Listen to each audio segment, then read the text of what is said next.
Good morning બાળકો, કેમ છો બધા? મજામાં? ફરી પાછા આપણે ધોરણ 6 ગણિત ચેપ્ટર નંબર 7 અપૂર્ણાંક સંખ્યાઓની અંદર સ્વાધ્યાય 7.1 અને એનો આપણે ભાગ 1 હતો. ભાગ 1 જે આપણે પ્રસ્તાવનાની સાથે આગળના વિડીયોની અંદર સરસ રીતે સમજી લીધો. ફરી પાછા આપણે અહીંયા ભાગ 2માં મળી રહ્યા છીએ.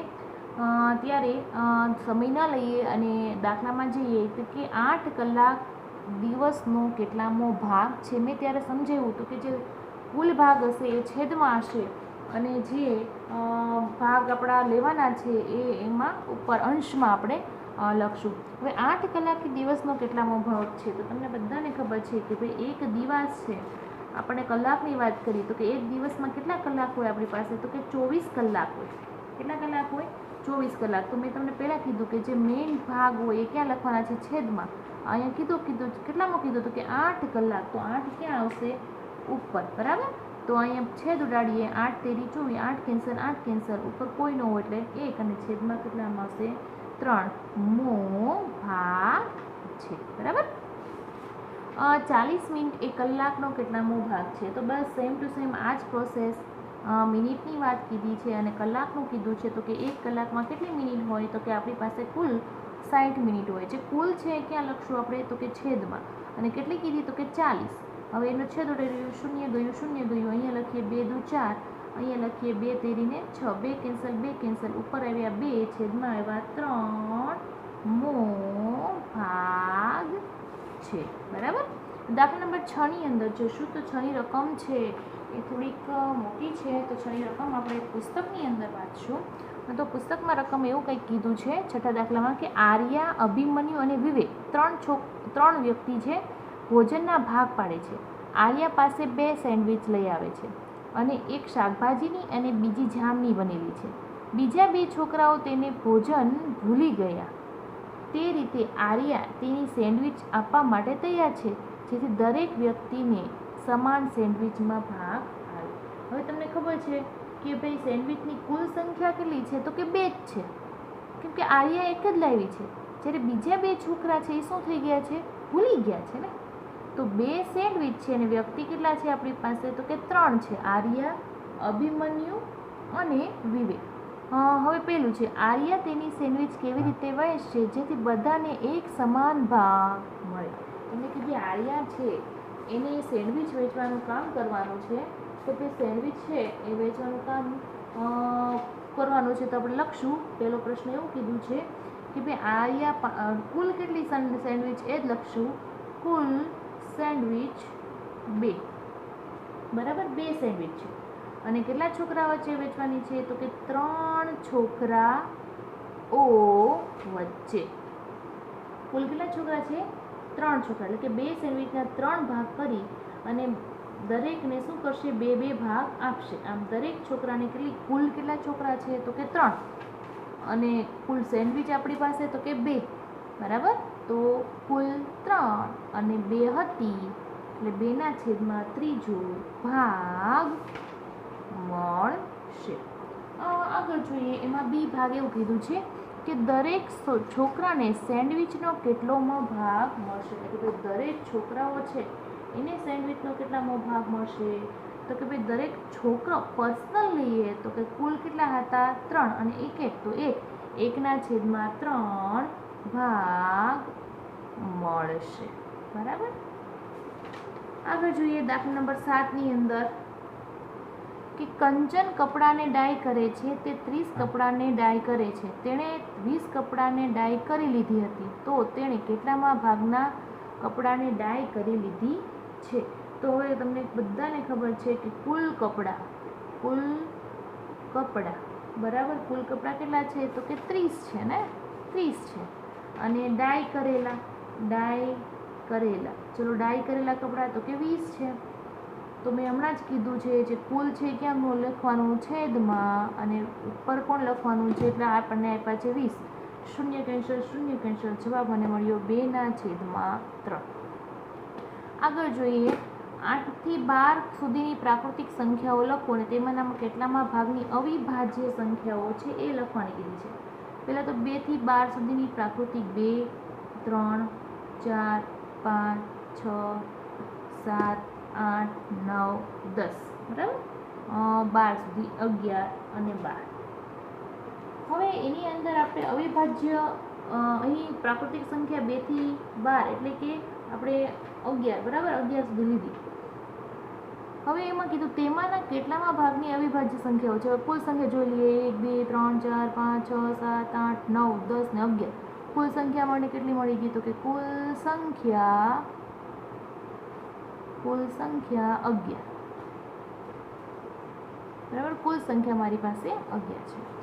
હવે અવિભાજ્ય સંખ્યામાં શોધી લઈએ. અવિભાજ્ય સંખ્યામાં કોણ છે? તો કે 2 આવે, 3 આવે, 5 એ અવિભાજ્ય, 6 ના ભાગ પડે, 7 આવે, 8 ના પડે, 9 ના પડે, 10 ના પડે, 11 ના ન પડે. એટલે કે 1 2 3 4 5. તો આ કેટલી સંખ્યા છે? તો કે 5 સંખ્યા. તો કુલ સંખ્યા મારી પાસે 11 અને 5 અવિભાજ્ય સંખ્યા બરાબર. એટલે મને જવાબમાં મળે 5/11. ખ્યાલ આવ્યો બાળ મિત્રો કે 5/11 છે, 11 છે કુલ સંખ્યા છે અને 5 કેવી સંખ્યા છે? અવિભાજ્ય સંખ્યાઓ છે. આગળ જોઈએ દાખલા નંબર 9 ની અંદર 102 થી 113 સુધીની પ્રાકૃતિક સંખ્યાઓ લખો અને તેમાંના કેટલામાં ભાગની અવિભાજ્ય સંખ્યાઓ હશે. સેમ આ જ વસ્તુ છે.